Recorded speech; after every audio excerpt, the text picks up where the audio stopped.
Kumusta? Tara, pakinggan natin ang isang napakagandang kwento. Tungkol to sa isang ordinaryong babae na naging reyna at, higit sa lahat, isang bayani para sa mga kababayan niya. Ito ang kwento ni Esther. Pero bago yan, isipin mo muna to. Paano kung ikaw na lang talaga ang pag-asa ng mga tao mo, na sa'yo nakasalalay ang kaligtasan nilang lahat? Ano kayang gagawin mo? Kasi yan mismo ang sitwasyon na hinarap ng ating bida. Okay, simulan natin ang kwento sa isang reyna. Isang reyna na may malaking lihim.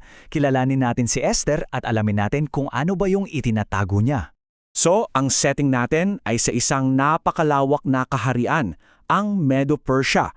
Dito, maraming mga Hudyo, ang mga tao ng Diyos ang naninirahan na parang mga dayuhan, malayo sa kanilang tunay na tahanan. Ang tawag nga pala dyan ay exile. Ang ibig sabihin niyan, napilitan silang umalis sa sarili nilang bansa. So yan ang dahilan kung bakit sina Esther at ang iba pang mga Hudyo ay nasa Medo-Persia. At dito na nagiging exciting. Sa gitna ng lahat ng ito, isang dalagang Hudyo, si Esther, ang napili para maging bagong reyna. Ang galing, di ba? Pero may isang bagay na hindi alam ng hari. Isang sikreto na si Esther ay isang Hudyo. At itong sikretong to, napakahalaga niyan sa magiging takbo ng kwento natin. Siyempre, pag may bida, mayroon ding kontrabida. At dito na natin makikilala ang kalaban sa ating kwento at yung napakasama niyang plano. Dito, dalawang tao ang mahalaga. Sa isang panig, nandyan si Mordecai. Siya yung pinsan ni Esther na nagpalaki sa kanya. Mabuting tao, tapat sa Diyos. Tapos sa kabilang panig, ito na, si Haman. Isang mataas na opisyal na, sobrang taas ng tingin sa sarili. Gusto niya, lahat yumuyukod sa kanya. Dito pa lang, kitang-kita na ang pagkakaiba, no? So bakit nga ba nagalit si Haman? Simple lang, si Mordecai kasi naniniwala na sa Diyos lang siya dapat yumukod. Nung tumanggi siyang yumukod kay Haman, para kay Haman, isa tong malaking insulto. At dito natin makikita kung paano ang sobrang pride pwedeng maging simula ng isang masamang balak. At grabe yung plano niya. Hindi lang si Mordecai ang gusto niyang gantihan.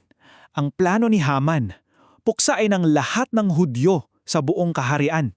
Nakumbinsi niya yung hari na pumirma sa isang batas na sa isang partikular na araw, lahat ng Hudyo papatayin.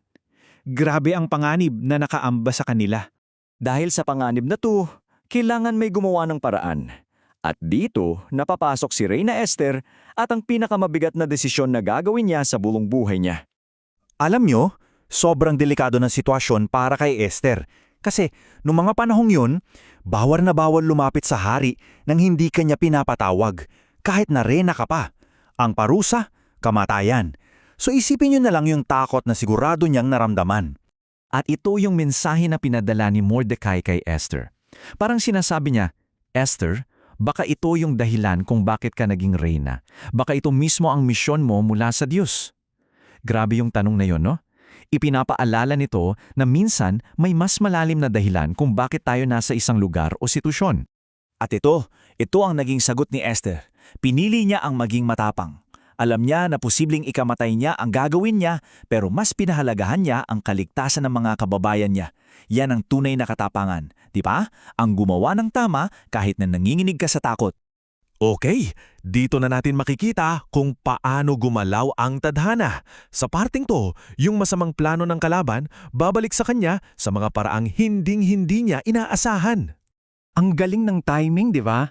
Una, hindi makatulog ang hari, kaya nagpabasa siya ng mga lumang talaan.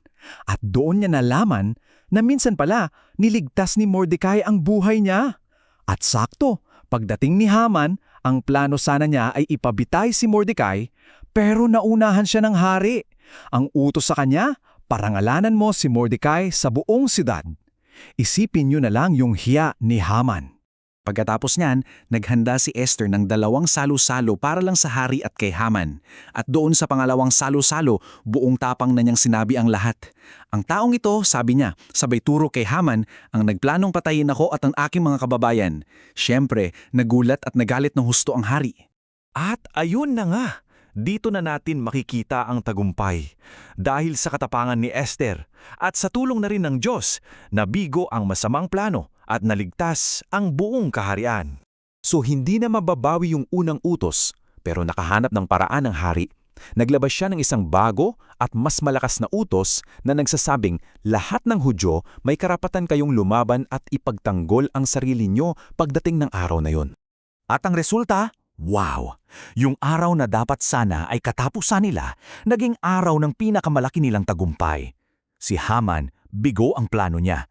At si Mordecai, siya pa ang pumalit sa posisyon niya. Nagkaroon ng malaking selebrasyon sa buong komunidad ng mga Hudyo. Pinapakita lang nito na sa huli, mananaig pa rin talaga ang paggawa ng tama at pagtitiwala. Kaya naman, ang tanong na iiwan ko sa inyo ay ito. Katulad ni Esther, paano tayo magiging matapang para sa kung ano ang tama at para sa kapakanan ng iba?